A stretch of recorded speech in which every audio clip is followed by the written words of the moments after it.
Muy buenos días, hermanos. El Señor Jesucristo les bendiga. Que la paz del Señor Jesucristo sea guardando sus corazones y sus hogares.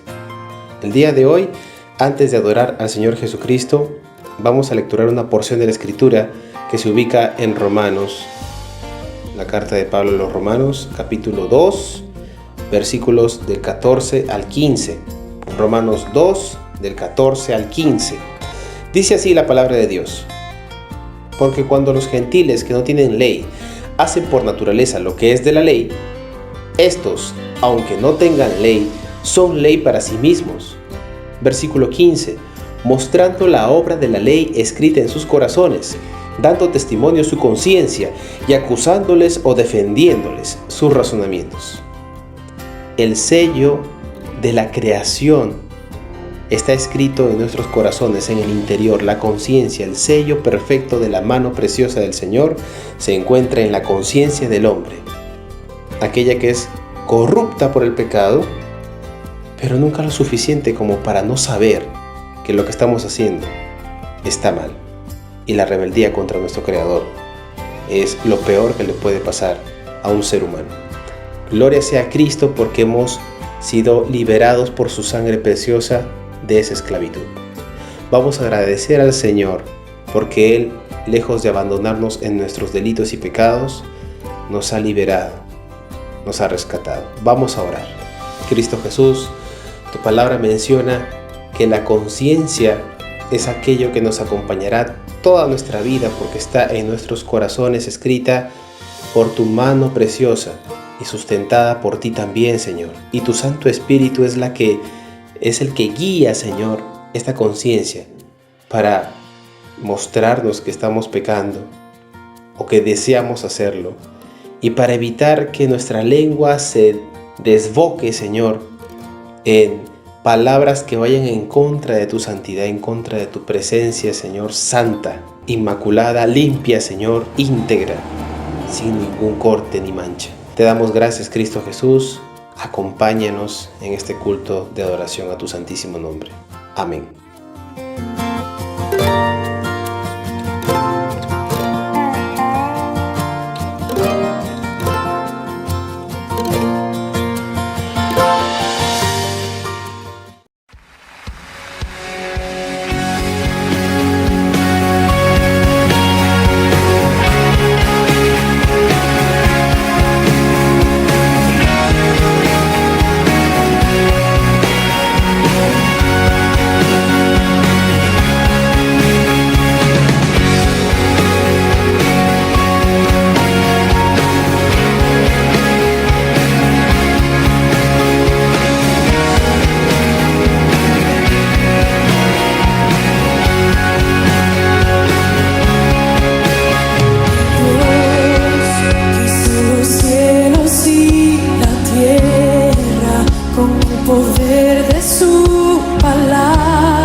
Señor, que a un infeliz salvó.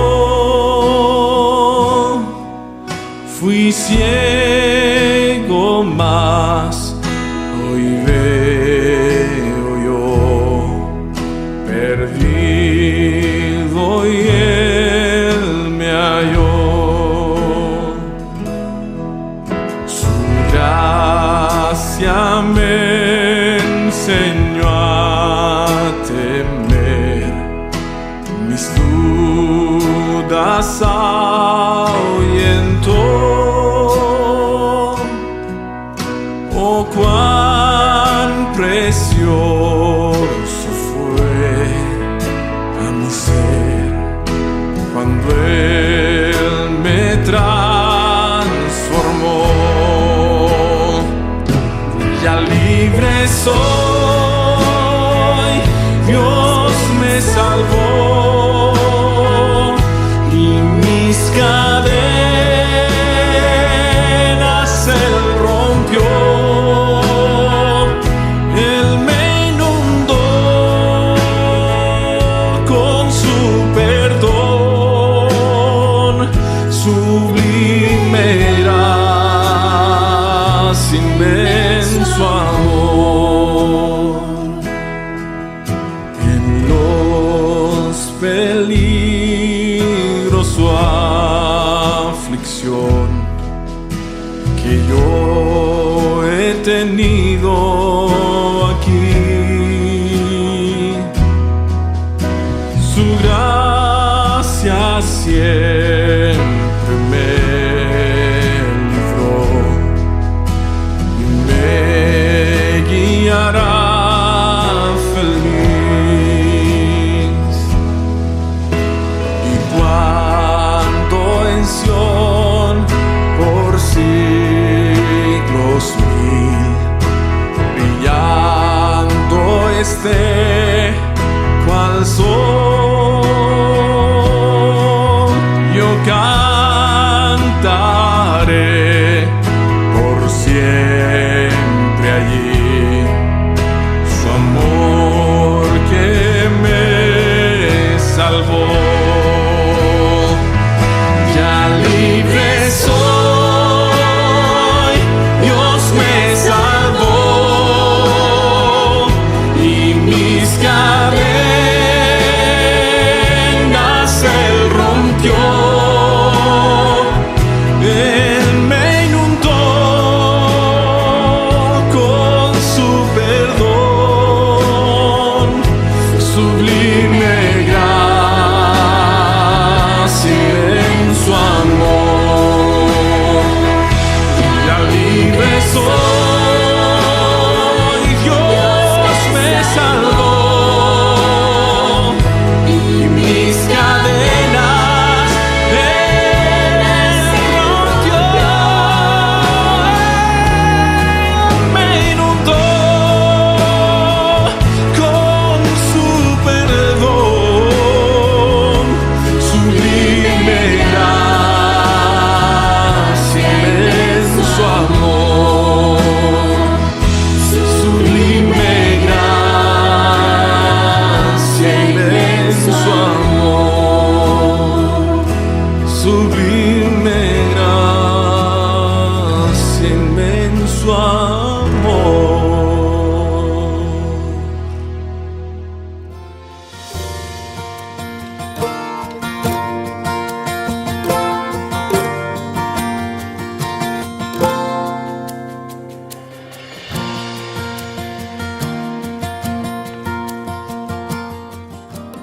Recibo un cordial saludo en el nombre de Cristo Jesús.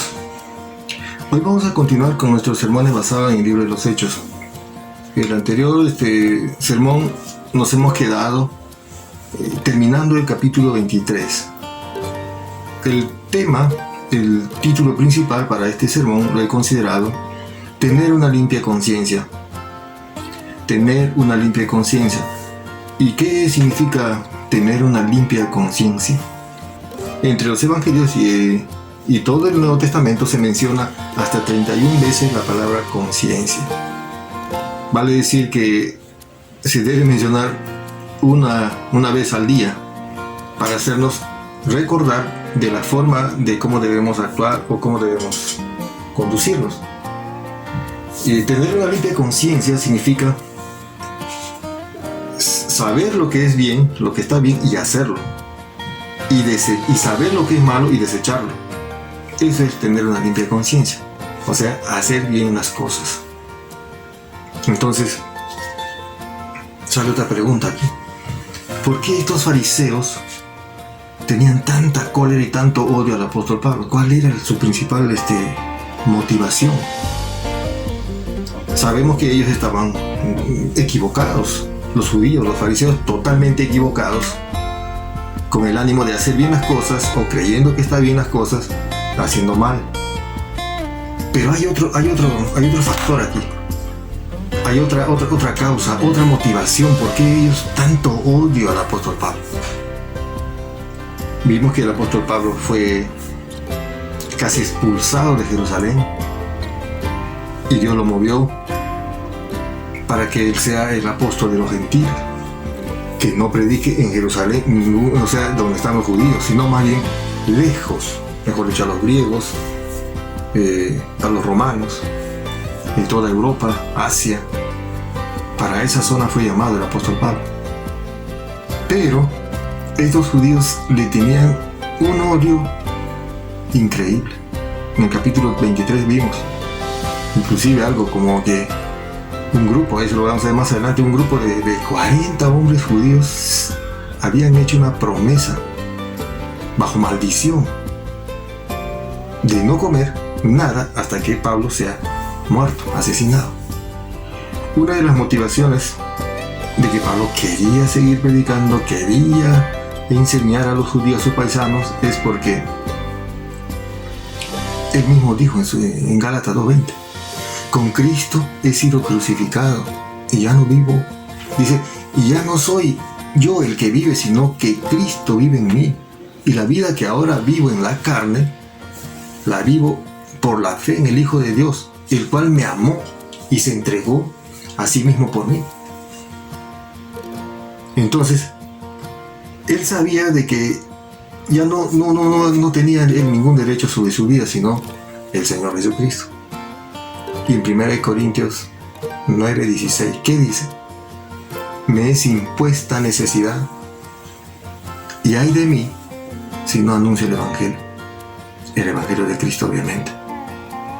Entonces él tenía una pasión muy fervorosa, muy dedicado, con mucho entusiasmo, con mucho cuidado, el querer seguir predicando el Evangelio de Cristo. Pero sigue la pregunta ahí: ¿por qué los judíos lo querían matar? Había un interés de por medio, pues. El apóstol Pablo era molesto para ellos, porque él les predicaba haciéndole ver de que ellos estaban mal conscientemente, que eran hipócritas, que eran falsos. Y otro motivo más que también veo, que como Pablo iba y predicaba el Evangelio a todos los lugares, inclusive fue por toda esa zona, fuera de los gentiles, y entró nuevamente a Jerusalén. Y la Biblia dice que muchos judíos escuchaban el Evangelio de Cristo, se arrepentían y venían a Cristo. Y se convertían en cristianos. ¿Y qué significa eso? Que estos fariseos de este grupo, este Sanedrín, este concilio, este grupo especial entre ellos, estaba perdiendo autoridad, estaba perdiendo popularidad y también estaba perdiendo dinero. Porque si estos judíos ya no congregan en la sinagoga, no están con él, ya no aportan, ya no le siguen, entonces eso tenía que ver mucho con ellos. ¿Ves? Entonces eran hipócritas. El apóstol Pablo les hacía ver su error, hacía que de pronto ellos les daban la oportunidad inclusive de que se arrepientan, pero no lo hacían, y también perdían dinero. Entonces, quiero que vayamos a la palabra, a nuestra Biblia, al capítulo 24, del 1 al 17, van exactamente. Pero antes de leer, quiero que por favor entremos en un tiempo de oración, para que el Señor sea quien nos esté guiando en todo este tiempo. Vamos a orar. Padre Santo, muchas gracias, Señor, por este momento. Gracias, Señor, por la vida. Gracias, Señor, porque podemos disfrutar de tus bondades, de todo lo que hacemos, de poder descansar en una cama, de poder levantarnos, dormir, de poder compartir con las personas, con nuestros seres queridos, disfrutar, Señor, de los alimentos y el poder también cantarte, adorarte, alabarte. Gracias por este tiempo tan especial. Gracias también, Señor, porque tú nos estás cuidando y hay un propósito que has establecido para nuestras vidas y lo estás llevando a cabo. Muchas gracias por eso, Señor. Asimismo te pido en este tiempo que nos ayudes a entender tu palabra, que podamos recibir lo que realmente nosotros necesitamos y que esa palabra se quede con nosotros en nuestro corazón para vivirla cada día. Toma control, Señor, de todas nuestras mentes, nuestros corazones, y que podamos estar enfocados mirándote solo a ti. Asimismo, Señor, te pido que me ayudes a exponer tu bendita y santa palabra de acuerdo a tu voluntad. Oro así en el precioso nombre de Jesucristo nuestro Señor. Amén. Amén. Bien, tener una limpia conciencia, vivir así con una buena conciencia, una limpia conciencia. Hechos capítulo 24 del verso 1 al 16 dice acá: 5 días después descendió el sumo sacerdote Ananías con algunos de los ancianos y un cierto orador llamado Tértulo, y comparecieron ante el gobernador contra Pablo. Y cuando éste fue llamado, comenzó a acusarle diciendo: como debido a ti gozamos de gran paz, y muchas cosas son bien gobernadas en este pueblo por tu prudencia, oh excelentísimo Félix. Lo recibimos en todo tiempo y en todo lugar con toda gratitud. Pero por no molestarte más largamente, te ruego que nos oigas brevemente conforme a tu equidad. Porque hemos hallado que este hombre es una plaga y promotor de sediciones entre todos los judíos por todo el mundo, y cabecilla de la secta de los nazarenos. Intentó también profanar el templo, y prendiéndole quisimos juzgarle conforme a nuestra ley. Pero interviniendo el tribuno Lisias, con gran violencia le quitó de nuestras manos, mandando a sus acusadores que viniesen a ti. Tú mismo, pues, al juzgarle, podrás informarte de todas estas cosas de que les acusamos. Los judíos también confirmaban diciendo: será eso así todo. Versículo 10. Habiéndole hecho señal el gobernador a Pablo para que hablase, éste respondió: porque sé que desde hace muchos años eres juez de esta nación, con buen ánimo haré mi defensa.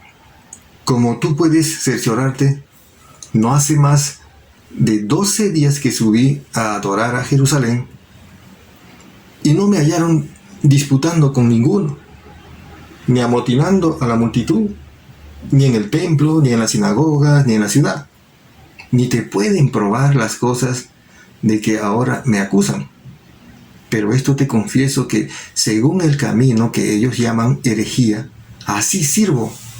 Escúchame bien, así sirvo al Dios de mis padres, creyendo todas las cosas que en la ley y en los profetas están escritas, teniendo esperanza en Dios, la cual ellos también abrigan, de que ha de haber resurrección de los muertos, así de los justos como de los injustos.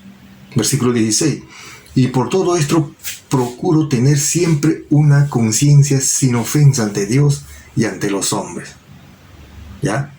Nuevamente acá repito el versículo, dice: por todo esto procuro tener siempre una conciencia sin ofensa, o sea, una limpia conciencia ante Dios y ante los hombres. Y el versículo 17: pero pasando algunos años, vine a hacer limosnas a mi nación y presentar ofrendas.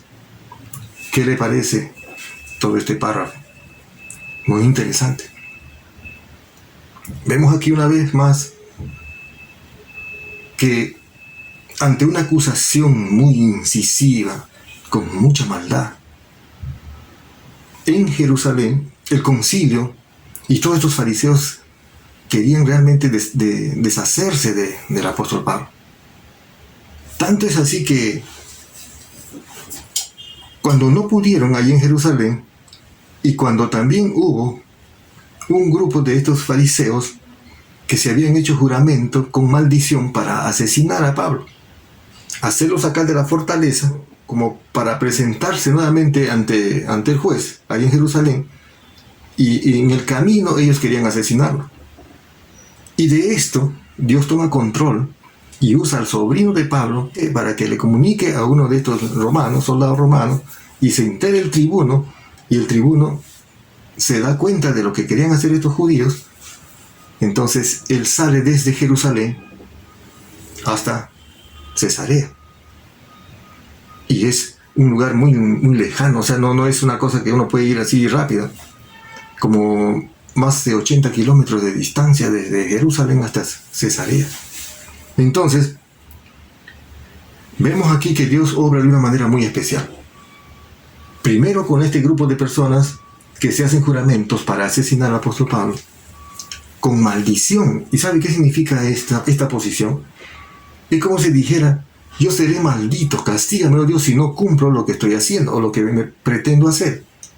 Supuestamente acabar con este hombre que para ellos era molesto,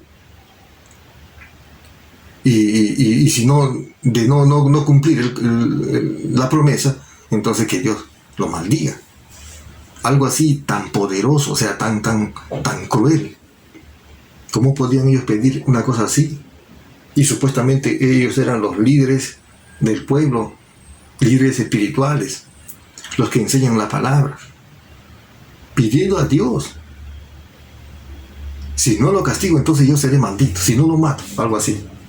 Y no eran 4 o 5, sino eran 40 fariseos. Entonces vemos que estos 40 estaban ya apostándose, listos para que cuando Pablo sea sacado de la fortaleza, ellos inmediatamente, 40 hombres, vengan, imagínate, con armas para asesinarlo. Y este militar romano lo que hizo es tener más de 400 hombres, soldados, con caballo, con lanzas, con espada, con escudo. ¿Para qué? Para protegerlo al apóstol Pablo y que pueda llegar vivo, sano y salvo hasta Cesarea. ¿Y eso quién hace? Solamente Dios puede hacer eso. Eso es la gracia de Dios. El amor de Dios hace que podamos nosotros tener esa protección. Pablo no se lo esperaba. Pablo estaba totalmente tranquilo. Él estaba confiando en el Señor. Él sabía que estaba en las manos del Señor. Él sabía que si le pasaba algo, como por ejemplo morir, no había ningún problema para él. Pero también él no quería que sean las cosas, digamos, sin que él pueda hacer algo. Por ejemplo, presentar su defensa legal. Entonces él iba viendo que Dios iba obrando de una manera muy especial. Inclusive días antes, cuando él también fue juzgado ahí en Jerusalén, en la noche el Señor se le apareció y le dijo: ten ánimo, Pablo, vas a ir a Roma a compartir la palabra de Dios. Entonces Dios le había afirmado y le había confirmado ese gran deseo que él tenía de ir a Roma.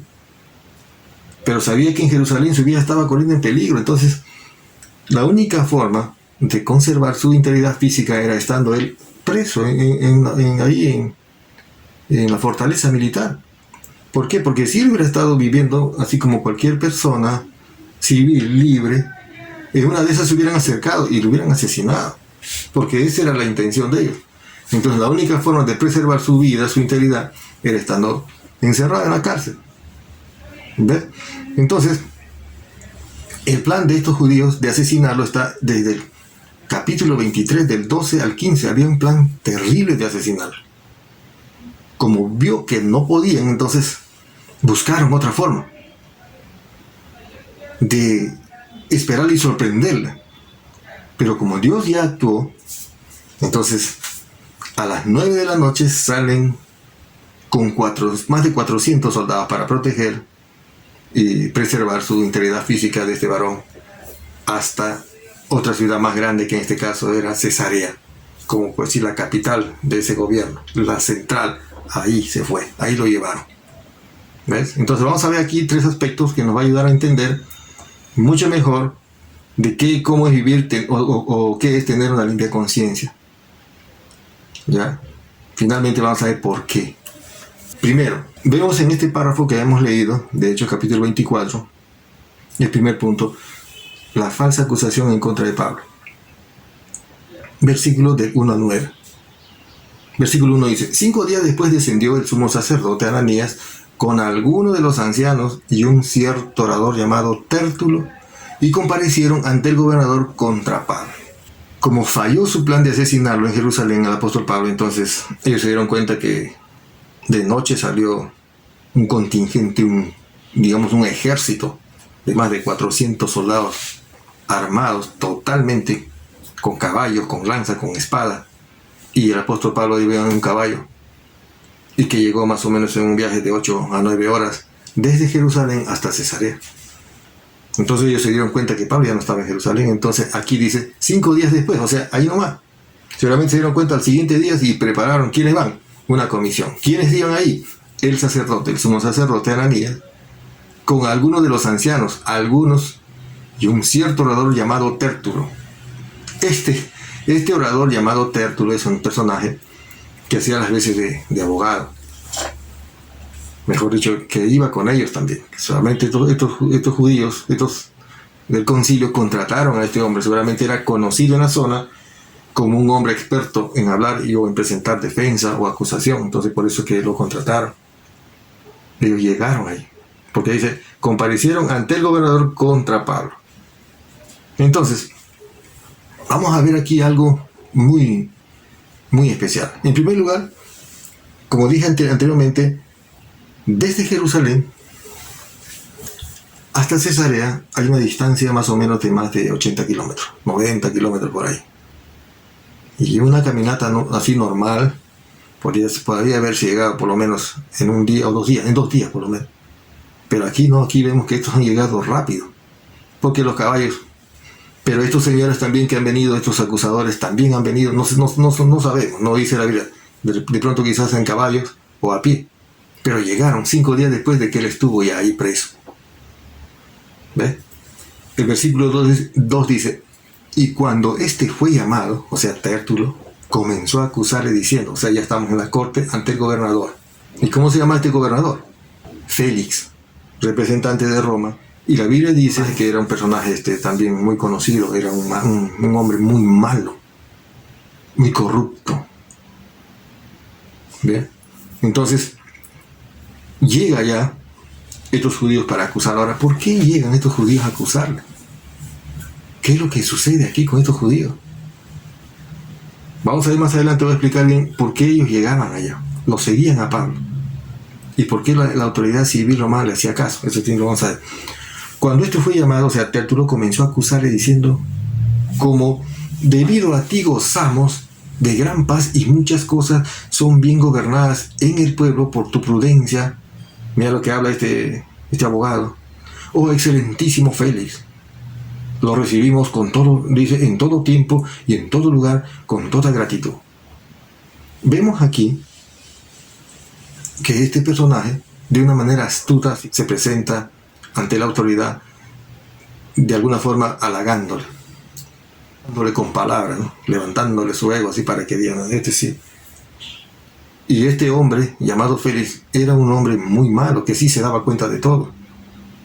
Es posible que estuviera pensando, él decía, no, estos judíos vienen acá a decirme cosas que él ya sabía. Y cuando digo que él era corrupto, porque él más adelante vemos al final de este capítulo que él quería que el apóstol Pablo le pague por su libertad.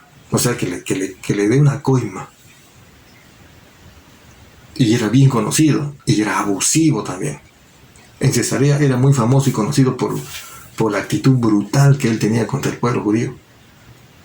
Y con los griegos también. Entonces dice acá, versículo 4. Pero, mira lo que sigue hablando este abogado.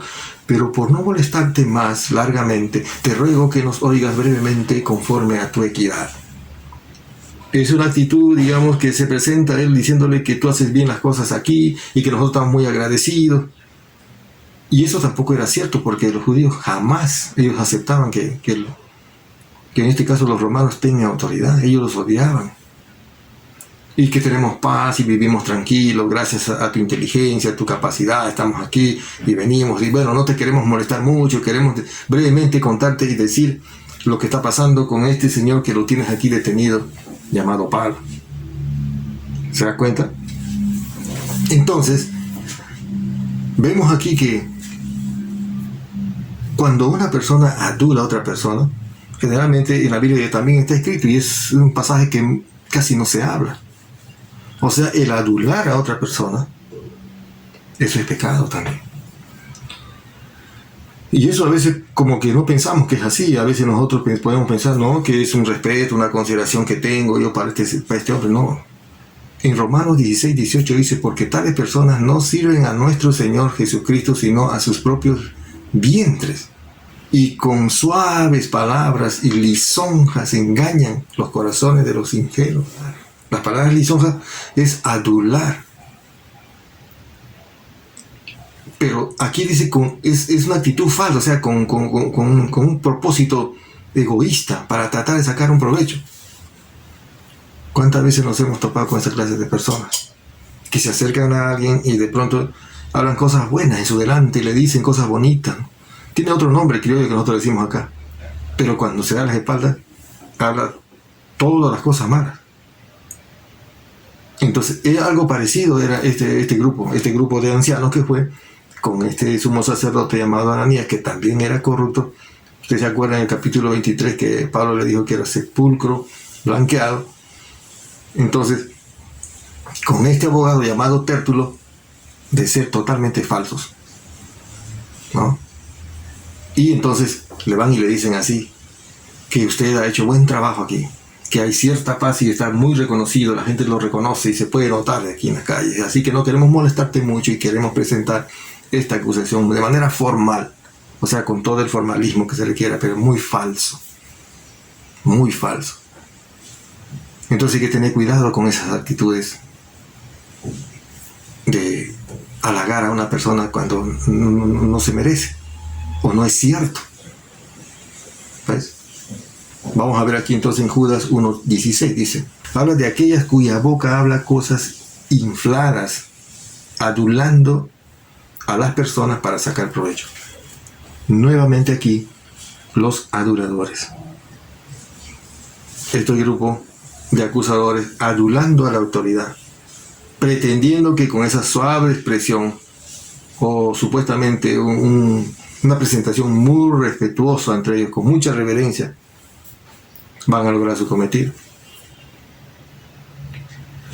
La Biblia enseña que eso es pecado. No estoy diciendo que no debes respetar a las personas. La Biblia enseña, Romanos capítulo 13 habla que debemos respetar a los que están en autoridad. También habla que también hay que respetar a nuestros amos, hay que considerarlo, pero no ser aduladores. El Salmo 78:36 dice que incluso podemos adular a Dios, también. Pero dice, la palabra dice, pero le lisonjeaban con su boca y con su lengua le mentían. O sea, que cuando tú le das a Dios alabanza, o sea, cuando tú cantas a Dios alabanza, sin ser sincero en tu corazón, es una adulación a Dios. ¿Cuántas personas entran a la iglesia, ¿no? Y empiezan a cantar, gloria a Dios? O sea, pero en su corazón no hay sinceridad porque no están dando con una limpia conciencia. Están dando en desobediencia a Dios. No se arrepintió y no se puso a cuenta con Dios entonces y les va a cantar al Señor. Es por eso que en alguna oportunidad el Señor Jesús dijo, si tienes algo contra tu hermano con respecto a la ofrenda, si tienes alguna rencilla, algo pendiente que arreglar con alguien, sea con tu hermano, con cualquiera que sea, no entregues nada, deja tu ofrenda y ve y arregla primero con la persona que tienes algo pendiente, alguna falta. Y después de eso recién puedes venir y presentar tu ofrenda. Si quieres cantar y adorar al Señor, entonces, primero, ¿qué hay que hacer? Hay que ponernos a cuenta con el Señor. Perdónanos, Señor. Pero con una actitud, con una posición, con un corazón totalmente rendido a Dios.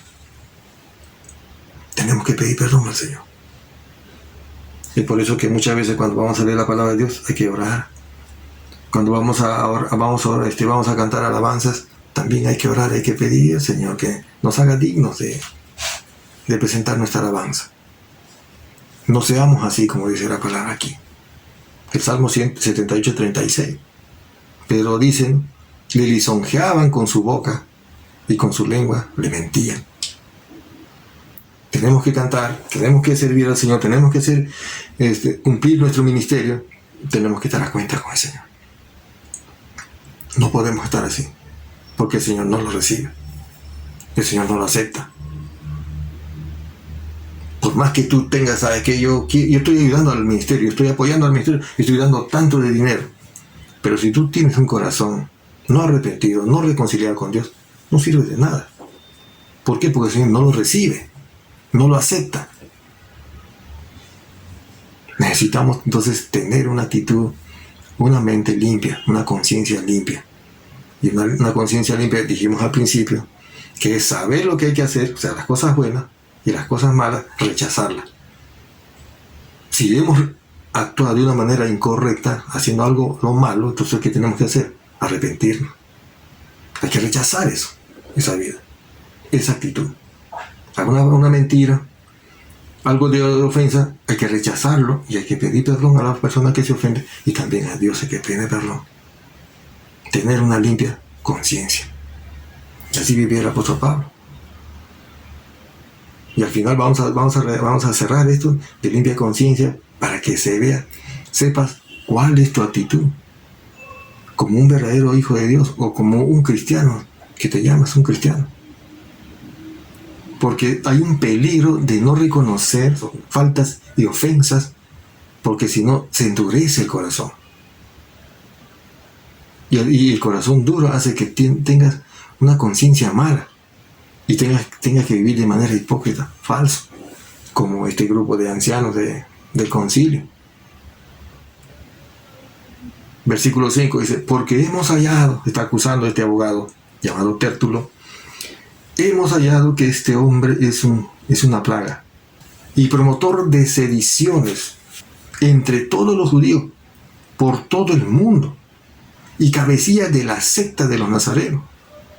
Este acusador, este grupo de judíos, le está acusando ante el gobernador llamado Félix en Cesarea. Le dice aquí que era cabecilla, que era promotor de sediciones, o sea, de movimientos, de marchas de rebeldía. Y era una plaga, ¿no? Que lo vamos a ver más adelante. Dice, intentó también profanar el templo. Y prendiéndole quisimos juzgarle conforme a nuestra ley, pero interviniendo el tribuno Lisias, el de Jerusalén, con gran violencia le quitó de nuestras manos. O sea, ya querían terminar con este caso. No sé por qué estamos aquí. No nos han dejado actuar y juzgarle conforme a nuestras leyes, porque ya no estaríamos molestando. Algo así lo está diciendo aquí. Después dice, mandando a sus acusadores que viniesen a ti. Porque no hubiera sido necesario. Allá en Jerusalén hubiéramos tomado nosotros justicia con nuestras manos de acuerdo a nuestra ley y ya se hubiera acabado este problema. Entonces dice, tú mismo pues al juzgarle podrás informarte de todas estas cosas de que le acusamos. Versículo 9. Los judíos también confirmaban diciendo ser así todo. ¿Qué significan esto? Estos acusadores, este grupo de acusadores, lo que estaban haciendo era tratar de sorprenderle a este gobernador romano. Porque ellos venían y les decían tres cosas. Aquí vamos a ver claramente los tres aspectos de la acusación. Primero dice que era una plaga. Una plaga era como digamos, acusar a alguien, a una persona que no es digno de vivir en esta sociedad. O sea, un problemático. Promotor de sediciones. Un promotor de sediciones era llamado, como hoy en día podemos decirle, lleno del contexto, era como un terrorista, una persona que agita a las masas y al pueblo. Y lo que los romanos no toleraban, ellos podían tolerar a estos fanáticos religiosos que hacen sus fiestas, todo eso ellos aceptaban. Con tal de que paguen sus tributos, ya, hasta ahí lo vamos a dejar. pero que la autoridad romana no toleraba, no podía tolerar, era esto justamente: ser un sedicioso, un promotor del movimiento de masas, alguien que se levanta como un líder y protesta y toda la gente le sigue. Eso, cuando se producía en esos tiempos un movimiento de un grupo así que se ponía rebelde, lo que hacían estos romanos, iban y totalmente acababan con todos ellos.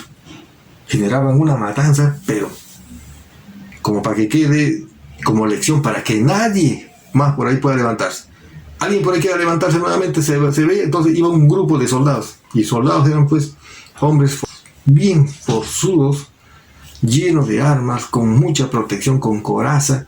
Iban pues, y era una persona que está pues no tenía ni botas ni nada, más gente con una espada, destrozar totalmente. ¿Para qué? Para que estos judíos y griegos entiendan de que la autoridad era Roma y que no podían levantarse en contra del gobierno. Entonces aquí este abogado y este grupo de judíos del concilio están acusando que eran promotor de sedición. Es una plaga, no sirve. La otra acusación, que era el cabecilla de una secta religiosa no reconocida. O sea, los cristianos empezaron a existir desde que Cristo estuvo, y después que Él resucitó y empezaron también a añadirse. Y ahí vemos también en el libro de los Hechos que cuando el Señor Jesús ascendió a los cielos había un buen número, y vemos en Hechos que también hubo 120 en el templo, y así iban creciendo.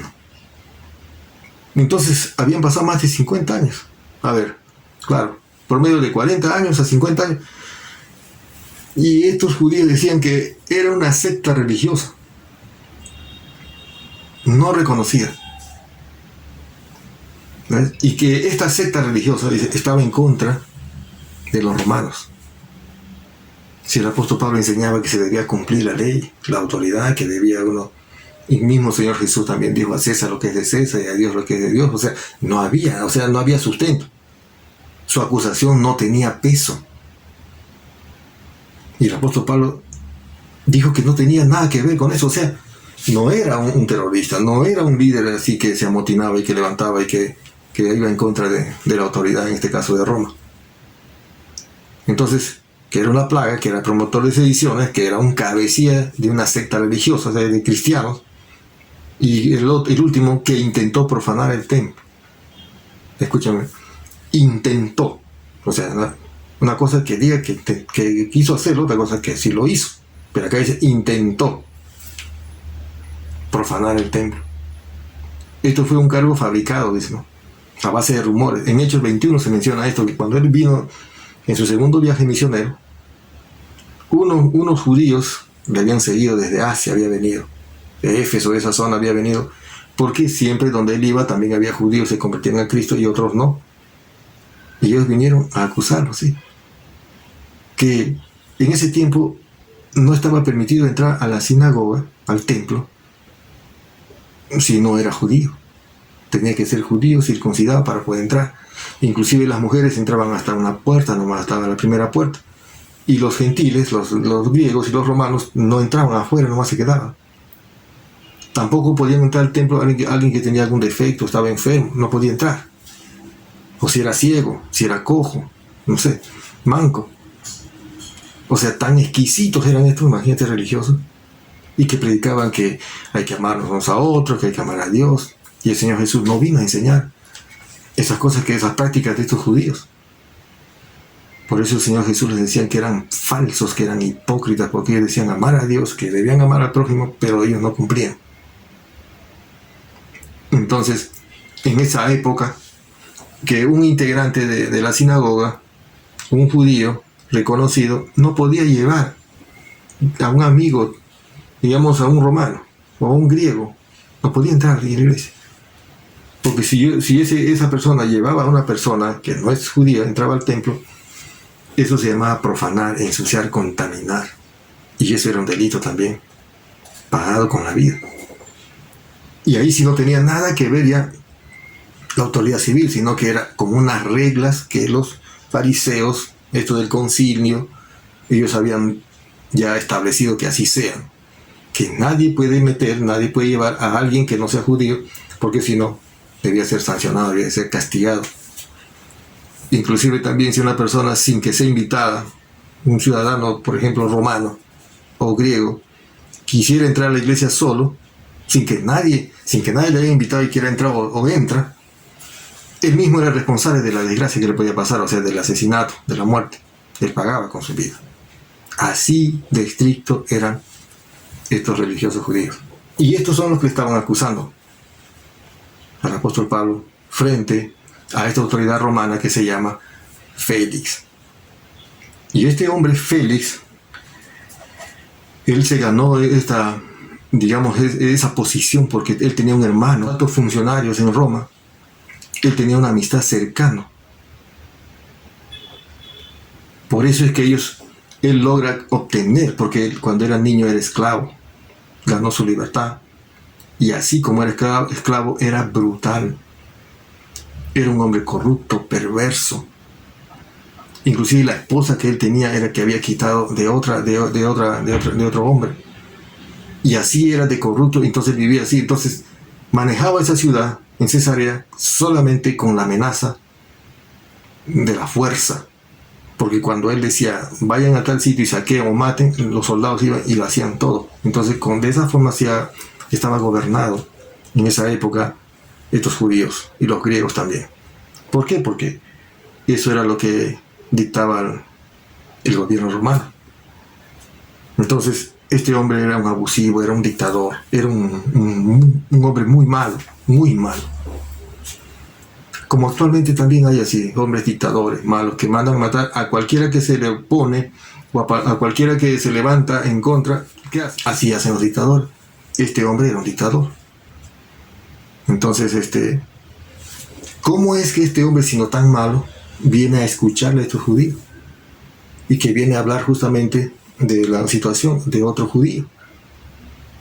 Pero no está hablando solamente de que este hombre llamado Saulo, o del apóstol Pablo, de la falta que él supuestamente cometió, sino habla aquí de varias cosas, que era plaga, que era promotor, como dándole un peso a su acusación. Si este es promotor, mira lo que puede pasar aquí. Allá en Jerusalén ha estado promoviendo y también puede estar acá si lo dejas libre.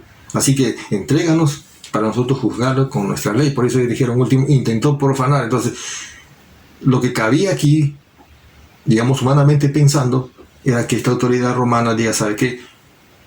Como yo aquí no he visto, no puedo probar nada de lo que usted está diciendo, pero si es un tema de religioso, entonces ustedes juzguenlo según su ley. Ahora, este concilio, ¿cómo ha sido formado? ¿De dónde viene este concilio? Sanedrín. Eso viene desde el Antiguo Testamento. En Números 11 dice así: entonces Jehová dijo a Moisés, reúneme 70 varones de los ancianos de Israel. De ahí viene la palabra anciano. Que tú sabes, Dios le dice a Moisés, que son ancianos del pueblo y sus principales. Y tráelos a la puerta del tabernáculo de la reunión y esperen allí contigo. ¿Por qué Dios le ha pedido a Moisés esto? Porque en ese tiempo, en ese capítulo, vemos que la gente se está quejando, el pueblo, mejor dicho, que liderado por Moisés, que lo sacó de Egipto, o sea, Dios lo sacó, ¿no? Dios lo sacó, mejor dicho, usando a Moisés como líder, pero la gente estaba en el desierto. Y la gente se quejaba ahí que no comía carne, que quería ya comer carne, cebolla, ajo, sí, hablaba que mejor debía decir que se queden allá en Egipto como esclavos. Entonces, y Moisés estaba haciendo, digamos, liderando solo. Entonces un día Moisés se acerca a Dios en oración y dice, mira, no puedo, ya la gente mucho se me está quejando. O sea, Moisés también se está quejando. Entonces ahí Dios le da esta orden por eso. Si usted lee todo el contexto se da cuenta de lo que estoy diciendo. Pero la misión específicamente de estos ancianos, ¿sabe qué era? Atender las necesidades del pueblo y trabajar de una manera con consejos, pero nunca haciendo juicio para matar. Pero sin embargo, este concilio que fue a Cesarea dirigido por Ananías, este principal sacerdote, ¿qué cosa querían? Asesinar a Pablo. O sea, no estaban cumpliendo lo que ellos realmente, para lo cual habían sido formados o constituidos por Dios. Eso Vemos que eso en el camino, eso se tergiversó, se contaminó y se volvió realmente para sus intereses personales. O sea, Dios no creó para eso, para hacer justicia o para matar, sino ellos han creado ya, como hombres, como humanos, sus estatutos y para disciplinar. No fue para eso. Entonces, como estos judíos estaban reconocidos a través de sus ancianos por grupos, por familias, entonces ellos tenían cierto derecho ante los romanos y podían ellos hacer sus reuniones con libertad, porque era un derecho que la autoridad romana les daba. Y cuando se trataba de corregir o juzgar un asunto de la ley de ellos, de su religión, entonces la autoridad civil no entraba ahí. Entonces estos hombres han ido hasta allá para hacer algo contrario para la cual Dios la había constituido en el Antiguo Testamento. Varones, ancianos, líderes de la iglesia, quienes velan por la tranquilidad y el bienestar del pueblo. Y sin embargo, estos van a acusar para que sea asesinado. ¿Quién? El apóstol Pablo. Entonces, vemos aquí la acusación falsa contra el siervo de Dios. Entonces vamos a ver ahora, punto número 2, Pablo presenta su defensa. Esto nos quiere decir, o nos hace ver que nosotros los cristianos, si en alguna situación nos encontramos en el Poder Judicial, como cristianos que somos, a veces decimos, no, dejamos las cosas a Dios. No, también tenemos que hacer valer nuestro derecho ante la autoridad civil. El apóstol Pablo, entonces vemos aquí versículo 10. Habiéndole hecho señal el gobernador, o sea, este hombre llamado Félix, gobernador, le hace una señal, no así, ni siquiera le dice que solamente señal, como quien dice, a ver, a Pablo, para que hablase, este respondió. Aquí está la defensa de Pablo. Porque sé que desde hace muchos años eres juez en esta nación. Con buen ánimo haré mi defensa. ¿Ves? Con buen ánimo, o sea, no con acusaciones falsas, sino con buen ánimo, con la conciencia limpia. Versículo 11. Como tú puedes cerciorarte, no hace más de 12 días que subí a adorar a Jerusalén, y no me hallaron disputando con ninguno, ni amotinando a la multitud, ni en el templo, ni en las sinagogas, ni en la ciudad. Ni te pueden probar las cosas que ahora me acusan. Él les dice que no tiene ningún inconveniente de que él se cerciore y compruebe lo que le está diciendo, de que había llegado a Jerusalén de su tercer viaje misionero para dar informe a la iglesia el tiempo de 3 años que ha estado haciendo misiones en las ciudades de Macedonia, de Acaya, de Asia Menor. Él les está contando esto, de lo que ha pasado. No hace ni 12 días que llegué a Jerusalén. Y por lo tanto, en 12 días no podía amotinar a la gente, ni agruparse, ni nada de esas cosas. Porque él dice, y no me hallaron disputando con ninguno, o sea, no estaba discutiendo, no estaba él amotinando a la multitud. Entonces, haber quebrantado la ley romana por sedición y también quebrantar la ley judía de profanar el templo. Esta es una escena muy parecida a la del Señor Jesucristo, donde ellos buscaban de todas maneras de acusarle de un delito grave. En este caso ellos buscaban que el delito que el apóstol Pablo había cometido era de blasfemia. Entonces, si una persona judía dentro del concilio comprobaban de que alguien, algún integrante de los judíos cometía blasfemia, o que no sea del templo también, cometía blasfemia, era condenado a la muerte. Eso era lo que ellos buscaban. En cambio, la sedición, el delito de sedición para el Imperio Romano, para la autoridad romana, no estaba permitido. Los romanos podían tolerar que los judíos, que en sus costumbres, en su religión, hagan sus fiestas, hagan sus cultos, todo. Pero ellos no toleraban, no aceptaban que el pueblo se levante en protesta. Eso era una actitud, un delito muy grave que se pagaba con la muerte. Entonces era algo terrible, o sea, alguien no podía levantarse así en protesta. Entonces, cuando digo que esta escena de acusación falsa, tratando de condenarlo a muerte, lo mismo hicieron con el Señor Jesucristo. Poco tiempo antes, miren, Mateo 26, a partir del 59 en adelante, dice: los principales sacerdotes y los ancianos y todo el concilio buscaban algún falso testimonio contra Jesús para condenarlo a muerte, pero no lo hallaron, aunque se presentaron muchos testigos falsos. Lo mismo que sucede con el apóstol Pablo, porque esta es la tercera vez que el apóstol Pablo está ante los tribunales, y siempre con testigos falsos. Finalmente, para el Señor Jesús llegaron 2 testigos falsos. El versículo 61, y dijeron: este dijo, puede derribar el templo de Dios y reedificarlo en 3 días. El sumo sacerdote se levantó y le preguntó: ¿no vas a responder? O sea, el sumo sacerdote al Señor Jesús: mira lo que estos dicen contra ti. Pero Jesús guardó silencio. Entonces el sumo sacerdote le dijo: te ordeno en el nombre del Dios viviente que nos digas si tú eres el Cristo, el Hijo de Dios. Cristo realmente significa el Mesías, el enviado de Dios. Entonces acá está preguntando si tú eres el Cristo, el Hijo de Dios. Jesús le respondió: tú lo has dicho. Y además le digo que desde ahora verán al Hijo del Hombre sentado a la diestra del Poderoso y venir en las nubes del cielo. El sumo sacerdote se rasgó entonces la vestidura y dijo: ha blasfemado. ¿Qué necesidad tenemos de más testigos? Ustedes acaban de oír su blasfemia. ¿Qué les parece? Y ellos respondieron que merece la muerte. Y así concluyeron. Estos judíos religiosos entregaron al Señor Jesucristo al Imperio Romano para que los romanos, los soldados, lo crucifiquen, buscando testigos falsos, buscando cualquier motivo, cualquier pretexto para desaparecerlo, para eliminarlo.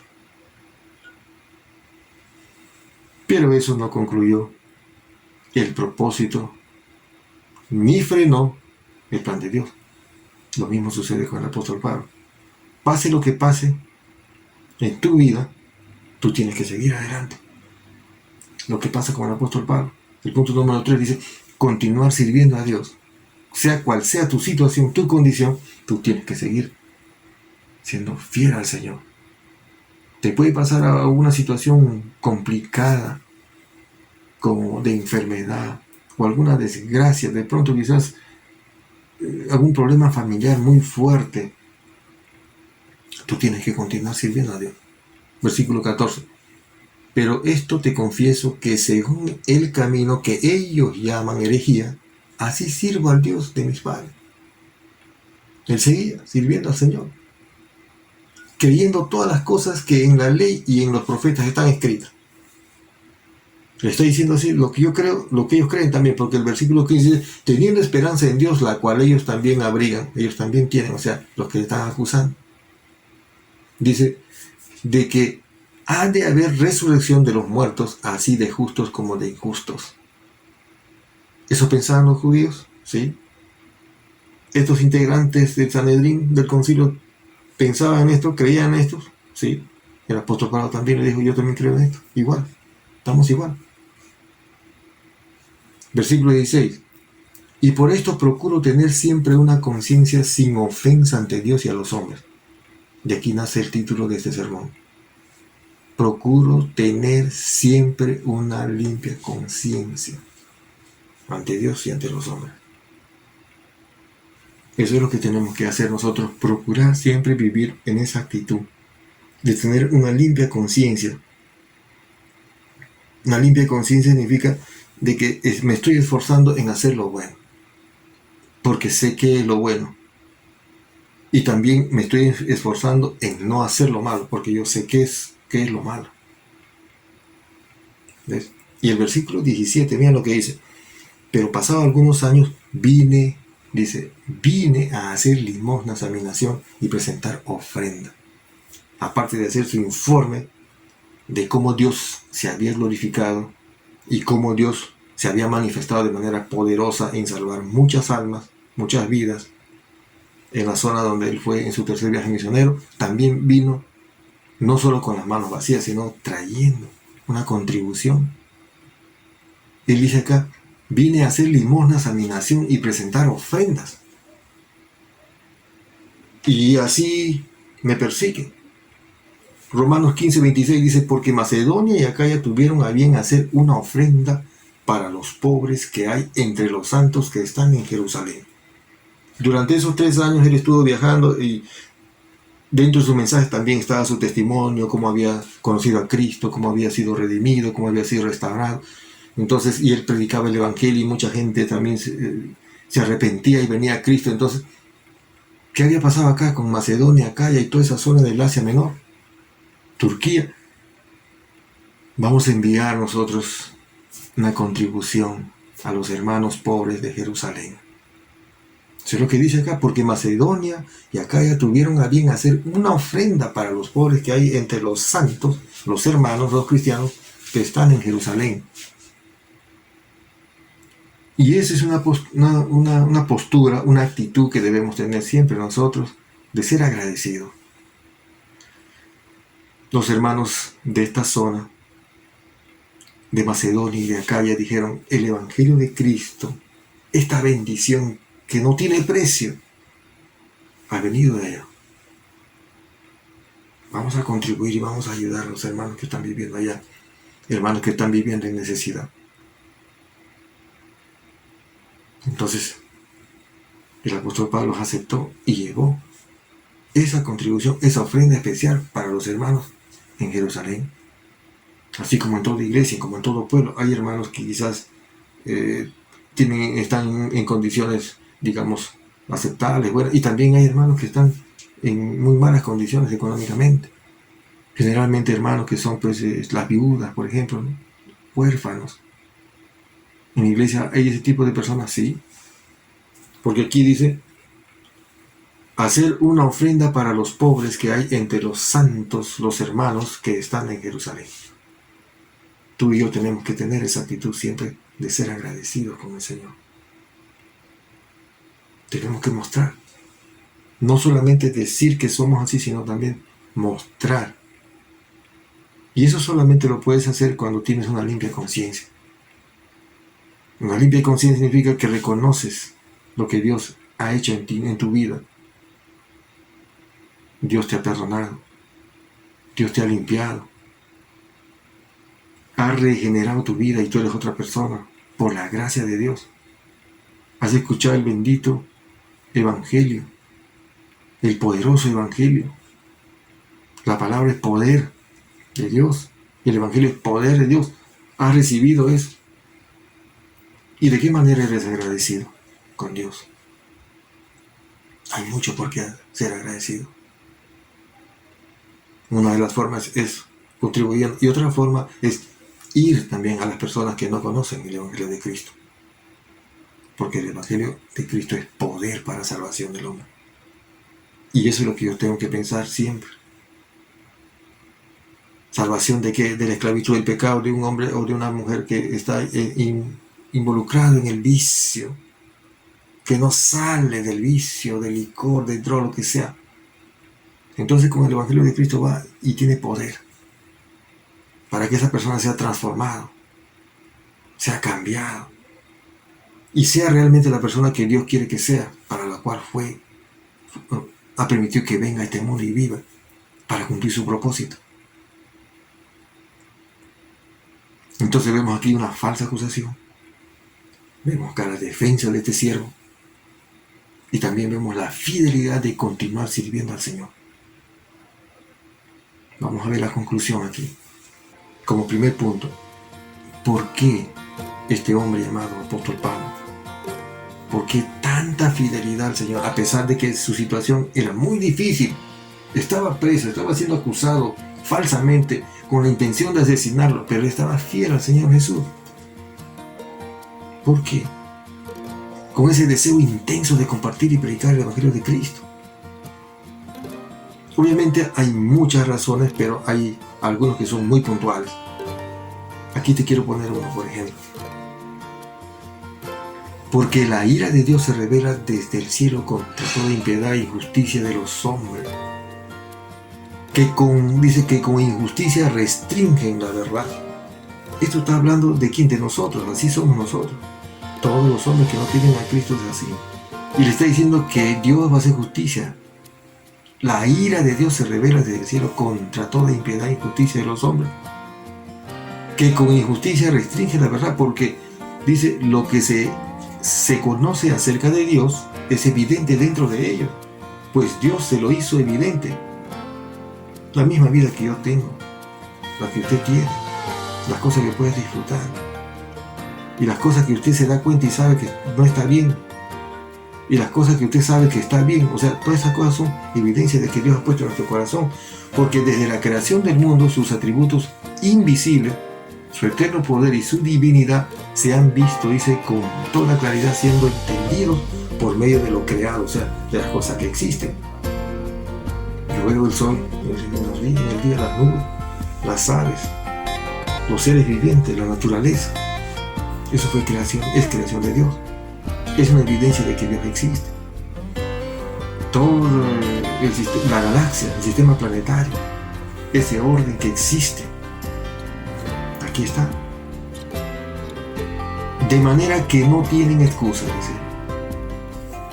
Está diciendo aquí que Dios va a hacer su juicio.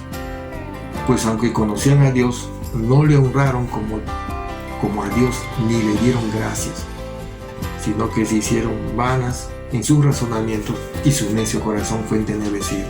Romanos 1:18. Esto es uno de los motivos grandes que él tenía de compartir el Evangelio de Cristo, pase lo que pase con su vida. Y lo tenía que hacer siempre con la limpia conciencia. El siguiente punto, 1 Corintios 9:16. Pues si anuncio el Evangelio, no tengo por qué gloriarme, no tengo por qué jactarme, porque me es impuesta necesidad y ay de mí si no lo hago. Ay de mí, ay de ti que tú recibes el Evangelio de Cristo y no quieres dar testimonio a otras personas, no quieres compartir con otros lo que tú has recibido.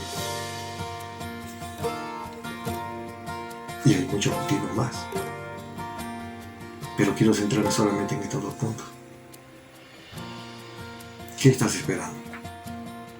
Tú que has recibido a Cristo y por alguna situación complicada o una situación que te haya pasado en tu vida, que crees que ha sido difícil y complicada, entonces te has enfriado, te has paralizado, te has sentido intimidado y no estás cumpliendo lo que el Señor te ha mandado a hacer, de ir y hacer discípulo a todas las naciones. Yo te animo a que en este momento tomes la decisión de obedecer y vivir para Él. A ti que en alguna oportunidad has escuchado el Evangelio, o de pronto quizás nunca escuchaste el Evangelio, pero vemos aquí, una vez más en esta oportunidad, Dios te permite escuchar la palabra de Dios para que tú tomes conciencia y vuelvas a Él, al Creador. Y la única forma es por medio de Cristo. No hay otra forma. Hoy es el tiempo de salvaciones. Hoy es el tiempo aceptable, dice 2 Corintios 6:2. Ven a Él, ven a Cristo. Reconcíliate con Dios. Vamos a hacer una oración. Gracias, Señor, por este tiempo. Gracias por tu palabra. Señor, vengo a ti en el nombre de Jesucristo para pedirte perdón por mucho descuido.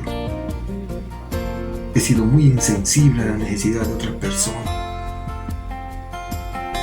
sabiendo que yo ya he sido bendecido con tu palabra.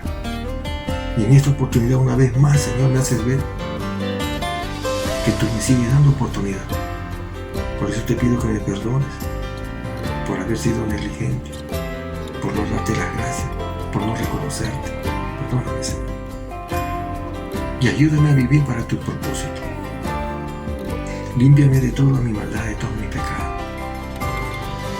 Y quiero vivir con una limpia conciencia, agradándote, sirviéndote, viviendo para ti. Gracias por este momento, gracias por tu palabra. Señor, te pido también que bendigas a tu iglesia. Bendice, Señor, a tu iglesia. Levanta, Señor, ese ánimo que ha sido opacada por esta situación de la pandemia que estamos viviendo. Muchas personas, muchos hermanos, acongojados, preocupados. Señor, ayúdanos, por favor. Pon tu mano poderosa sobre cada uno de ellos, Señor. Y aquellos nuevamente despierten con ese deseo ardiente de compartir tu palabra y vivir para tus propósitos. Gracias, Señor, por este tiempo. Oro así en el nombre precioso de Jesucristo, tu Hijo amado, nuestro Señor. Amén. Amén. Que Dios te bendiga. Un abrazo.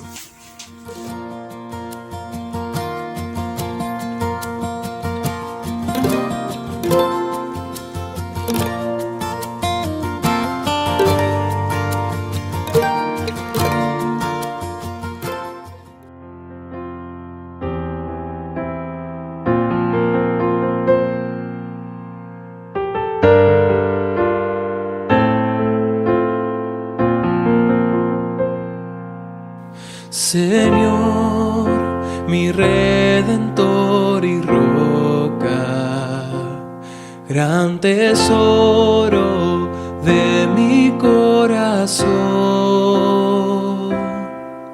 Mi Dios, como tú no hay otro, solo en ti hay gozo y salvación.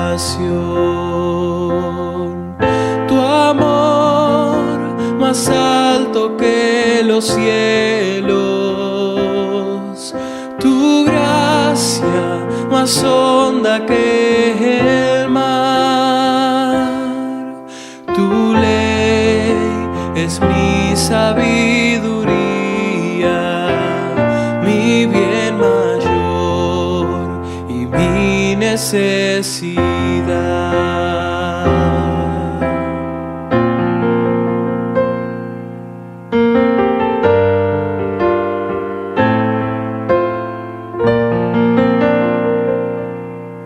Señor, mi Redentor y roca de mi vida, fuerte defensor. Señor, tú eres mi espada contra el mal, mi escudo protector.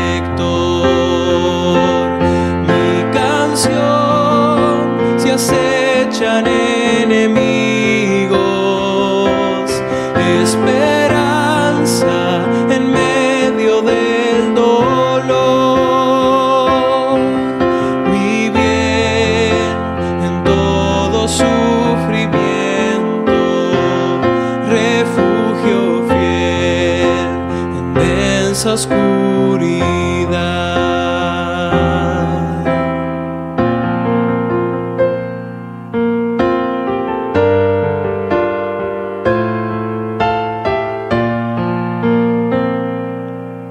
Señor, mi Redentor y roca de mi ruina, dulce Salvador,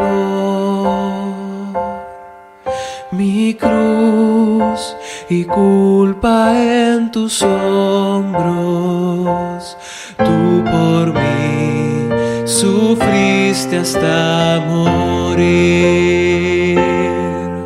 Mas tú venciste a la muerte,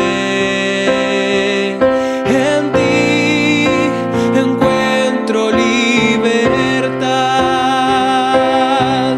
Mas tú venciste a la muerte, en ti encuentro libertad. Señor, mi Redentor y roca, quiero vivir mis días para ti. quiero vivir mis días para ti.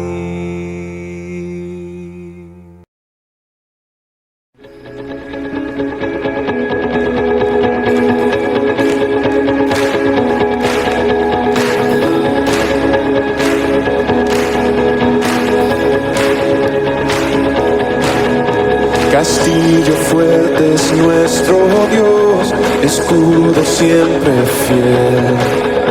Y en la prueba y tempestad es firme su poder. Armado está el enemigo cruel, mas él caerá ante Jesús el Rey. Confía en Dios, oh corazón, Él es fuerte para salvar. Confía en Dios, la roca es Él, tu refugio es castillo fuerte.